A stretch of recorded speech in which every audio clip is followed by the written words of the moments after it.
Hello everyone, आप सभी का स्वागत है मैग्नेट ब्रेन्स हिंदी मीडियम पर। मेरा नाम है अंकुर वबेले और आप मेरे साथ पढ़ रहे हैं कक्षा 12वीं का भूगोल। आज हम भूगोल के अंतर्गत एक टॉपिक को लेकर आए हैं, एक चीज को लेकर डिस्कस करेंगे। वो टॉपिक क्या होगा? वो होगा आपका एनसीईआरटी सॉल्यूशन। हमने चैप्टर नंबर 3 को कंप्लीट कर लिया था, जब जो कि हमारा था आंकड़ों का आलेखी निरूपण। इसको हमने कंप्लीट कर लिया। तो अब इसकी बुक के पीछे, चैप्टर के पीछे जो प्रश्न दिए गए हैं उनके ऊपर हम बात करेंगे, उनके सॉल्यूशन पर हम बात करने वाले। तो आगे चलते हैं और देखते हैं सबसे पहले क्या मिलता है।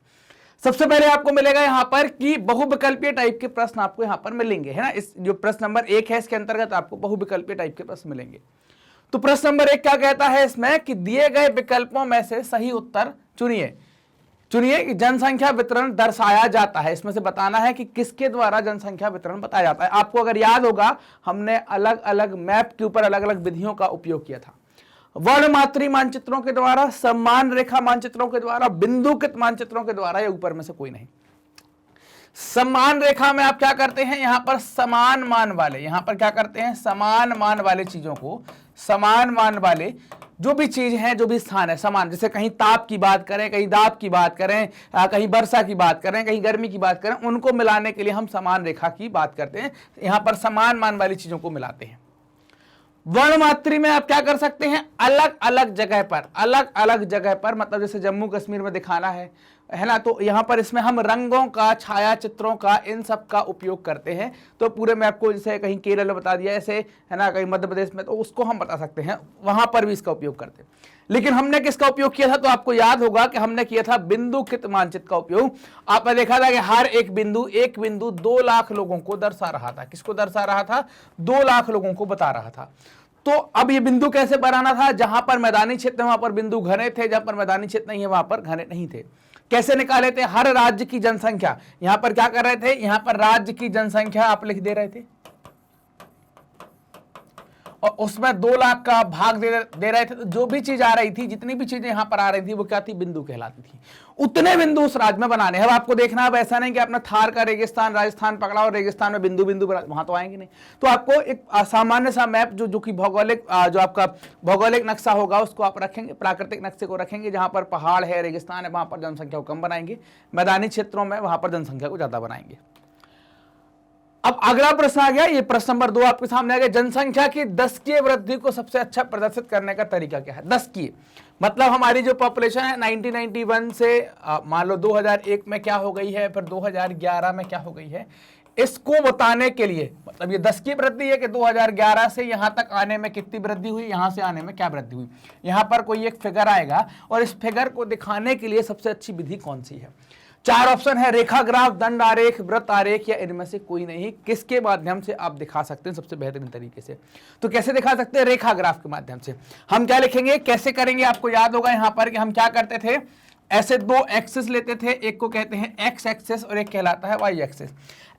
एक्स एक्सिस पर हम हमेशा क्या लेते हैं? टाइम लेते हैं। जैसे मान लीजिए कि यहां पर हमने 1991 ले लिया, फिर 2001 ले लिया, फिर 2011 ले लिया।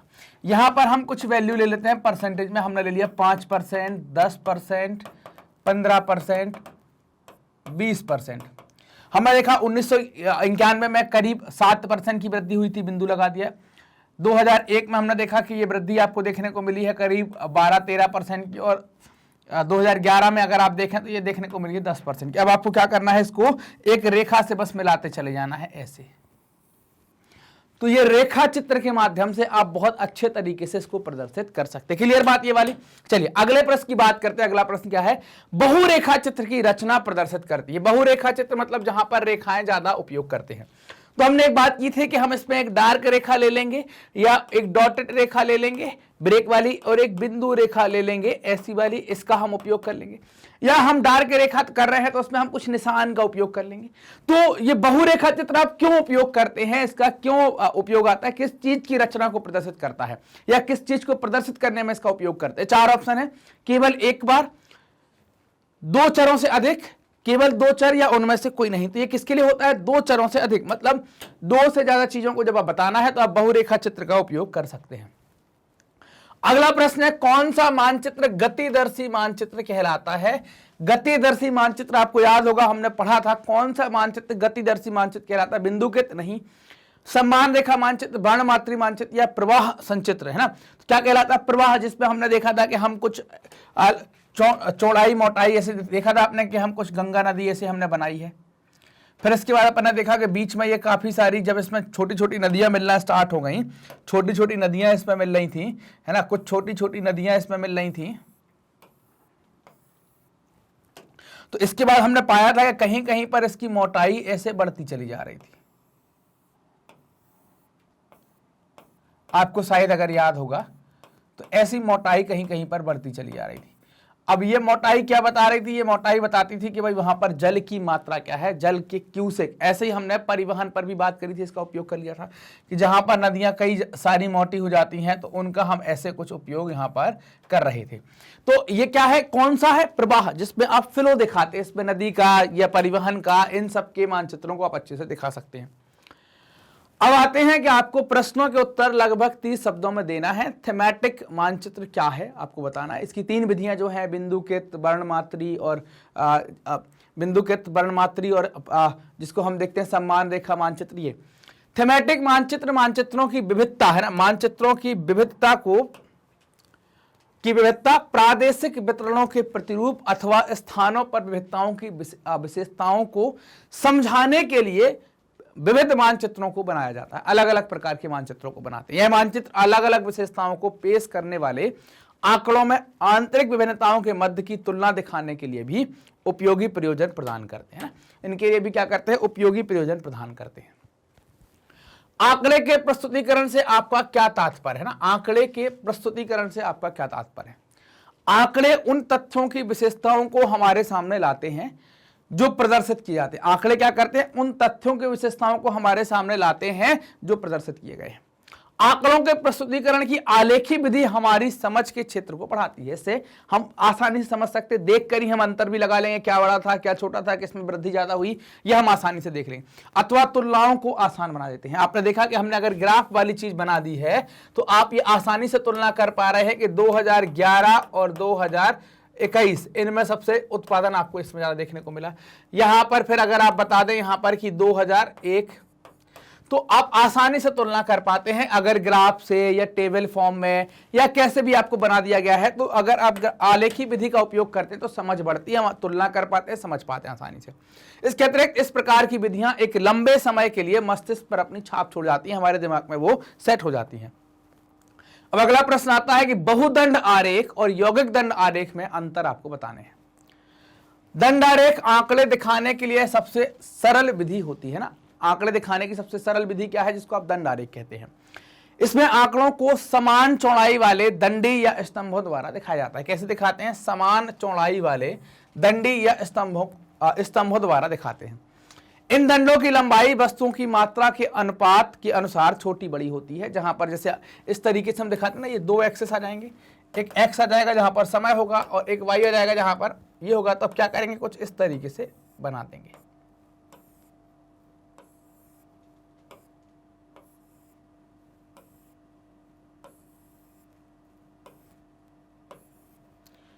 ये यहां पर क्या होगा, इस तरीके से यहां पर बना दिया जाएगा तो हम आसानी से इनको समझ पाते हैं।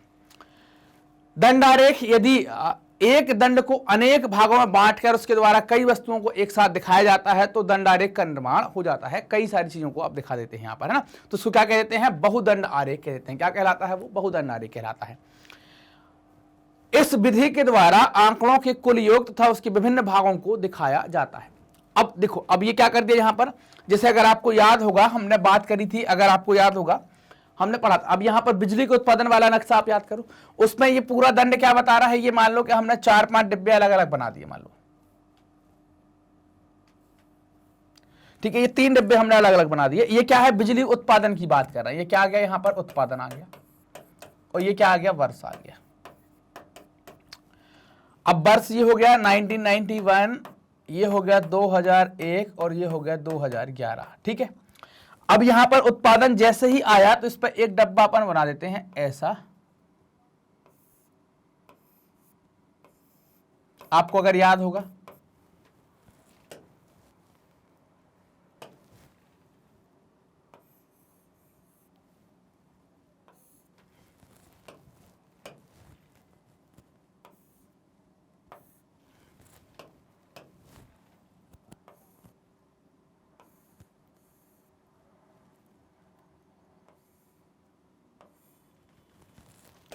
अगर आपको याद होगा तो आपने देखा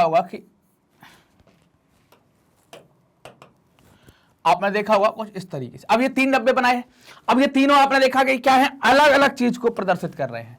ये पूरा जो दंड आरेख है ये क्या पूरे कुल उत्पादन को बता रहा है। तो यहाँ का कुल उत्पादन कितना हो गया, यहाँ पर उत्पादन लिखा हुआ है, क्या उत्पादन लिखा हुआ है, तो उनकी मात्राएं यहाँ पर सेट हैं, क्या उत्पादन यहाँ पर बताया गया है। अब ये जो पूरा है तो पूरे ने बता दिया। ये वाला जो ब्लॉक बता रहा है वो है कोयला उत्पादन के बारे में, ये वाला जो ब्लॉक बता रहा है वो किसके बारे में, जल विद्युत उत्पादन के बारे में, और ऊपर वाला जो ब्लॉक है जिसको लाल कलर से बनाया है उसको क्या बता रहे हैं कि वो नाभिकीय उत्पादन के बारे में। तो क्या हो गया, ये बहुदंड हो गए, एक साथ कई दंड हो गए। एक दंड के अंदर ये हो गया, उसका एक डब्बा ये आ गया, एक डब्बा एक ही दंड के अंदर 3 दंड बना दिए, 3 डब्बे बना दिए, और उस पर हमने क्या किया, अलग अलग आंकड़े यहां पर देख लिए। तो ये बहुदंड आरेख कहलाता है। अगला है, एक बिंदुकृत मानचित्र की रचना के लिए क्या आवश्यकताएं होती हैं, आपको ध्यान रखना है। तो इसके लिए आवश्यकताएं जो है बिंदुकृत मानचित्र के लिए वो निम्नलिखित हैं। जिस वस्तु का वितरण प्रकट करना हो उसके सही सही आंकड़े उपलब्ध होने चाहिए, बिल्कुल सही सही डेटा आपके पास हो। ये आंकड़े प्रशासकीय इकाइयों के आधार पर होने चाहिए। कैसे हो, प्रशासकीय इकाइयों के आधार पर हो। उस प्रदेश का एक सीमा चित्र हो जिसमें जिले या राज्य आदि शासकीय भाग दिखाए हो, है ना। उस प्रदेश का एक सीमा चित्र हो जिसमें जिले या शासकीय, जिले या राज्य या शासकीय मतलब एक ऐसा जिसको प्रॉपर तरीके से पूरा देश है, फिर उसमें राज्य बनाया है, फिर उसमें जिला बनाया है, तहसील बनाई है, सबकी सीमाएं बटी हों। उस प्रदेश का धरातलीय मानचित्र भी आपके पास हो जिसमें आप आसानी से, है ना, काउंटर्स या मार्सेस इत्यादि धरातल की आकृतियां, पहाड़ पर्वत, है ना, ये सब उसमें स्पष्ट दिखाई देती हों। तो इस पे क्या हो कि इसमें आप ये सब ये ना लिख के आप क्या कर सकते हैं, यहां पर ये लिख सकते हैं कि जिसमें धरातल की आकृतियां, मानचित्र हो जिसमें धरातल की आकृतियां, ये कुछ भी ना लिखें तो भी चलेगा, ये कुछ भी ना लिखें तो भी चलेगा, कि धरातल की आकृतियां जो है वो स्पष्ट रूप से यहां पर बताई गई हो, है ना। धरातल की आकृतियां स्पष्ट रूप से यहां पर बताई गई हो। अब आकृतियों के नाम आप लिखने चाहते हैं तो यहां पर लिख लें उच्चावाच या निम्नावाच या पर्वत पठार नदियां स्पष्ट रूप से बताई गई हो। उस प्रदेश का जलवायु मानचित्र हो जिसमें वर्षा तथा तापमान का ज्ञान हो सके, है ना। उस प्रदेश का जलवायु मानचित्र हो जिसमें वर्षा और तापमान का ज्ञान हो सके। और विभिन्न कृषि पदार्थों की उपज वाले मानचित्रों में भूमि के मानचित्र जरूरी है ना, क्या है, भूमि के मानचित्र यहां पर जरूरी है, तो इनका हम यहां पर उपयोग करेंगे। अगला प्रश्न आता है कि सम्मान रेखा मानचित्र क्या है, एक क्षेपक को किस प्रकार कार्यान्वित किया जाता है। सम्मान रेखा शब्द जो है वो, है ना, किससे बना है, ये आप एक वर्ड देख पा रहे हैं,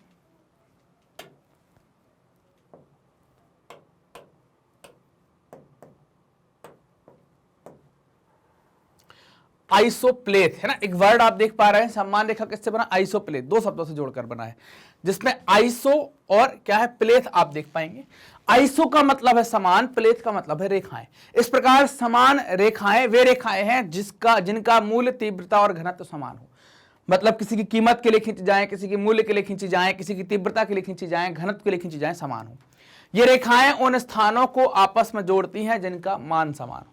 क्षेत्रक की कार्यान्वित करने का तरीका, क्षेत्रक को कार्यान्वित करने का तरीका क्या है उसको हम यहां पर देखते हैं। सबसे पहले मानचित्र पर दिए गए न्यूनतम व अधिकतम मान को निश्चित करना चाहिए, जो भी न्यूनतम अधिकतम मान है वो निश्चित करें।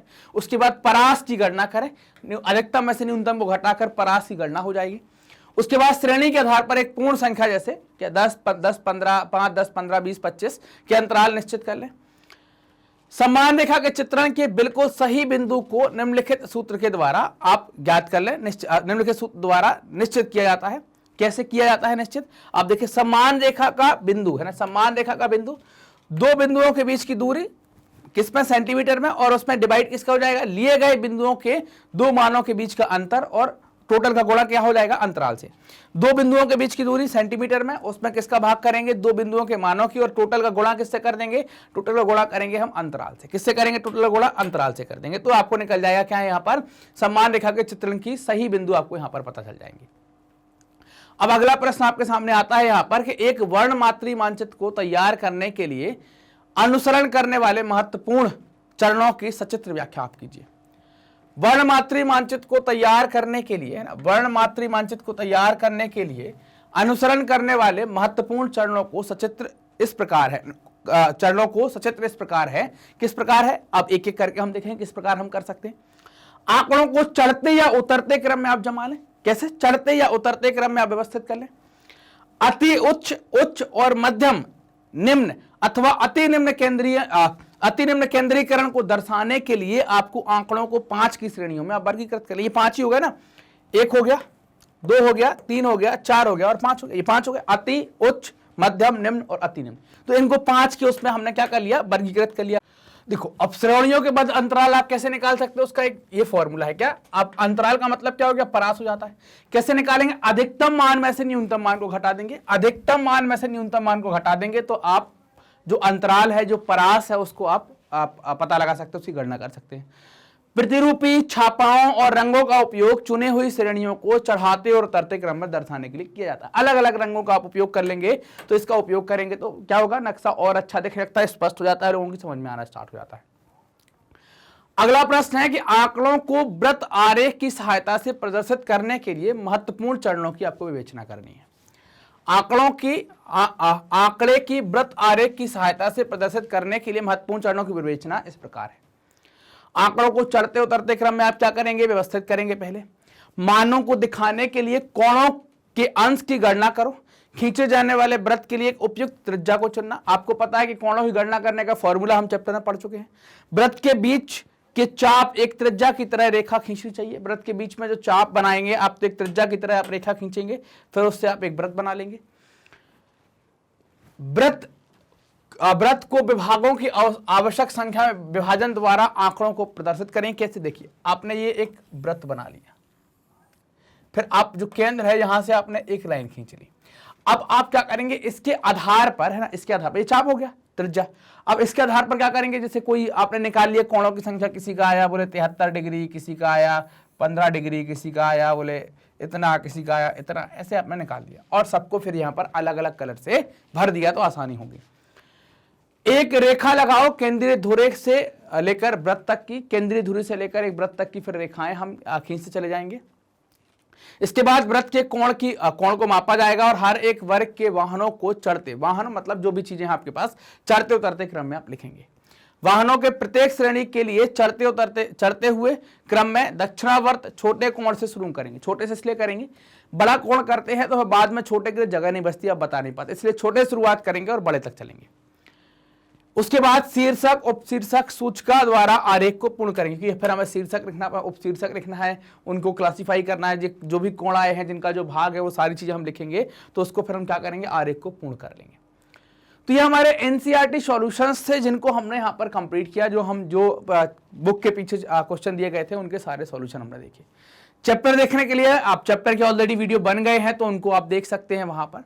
मैग्नेट ब्रेन्स अपनी हाई क्वालिटी एजुकेशन के लिए साथ ही साथ निःशुल्क शिक्षा के लिए प्रसिद्ध है। हम बहुत सारे कोर्स बिल्कुल फ्री ऑफ कॉस्ट आपको ऑफर करते हैं। इनके सभी वीडियोस आपको मिलेंगे ऑफिशियल यूट्यूब चैनल पर, हमारी वेबसाइट पर, हमारे एप्लीकेशन पर, बिल्कुल 100% फ्री आप देख सकते हैं। बुक्स एनी बुक्स के लिए डिस्क्रिप्शन में लिंक दी गई है। इसके अलावा आप हमसे कनेक्ट कर सकते हैं यूट्यूब, फेसबुक, इंस्टा, ट्विटर और टेलीग्राम के माध्यम से। ये वीडियो आप देख रहे हैं मैग्नेट ब्रेन्स के Hindi channel magnet brains Hindi medium पर, तो चैनल को सब्सक्राइब करें, वीडियो को लाइक करें, अपने दोस्तों के साथ जमकर शेयर करें। धन्यवाद।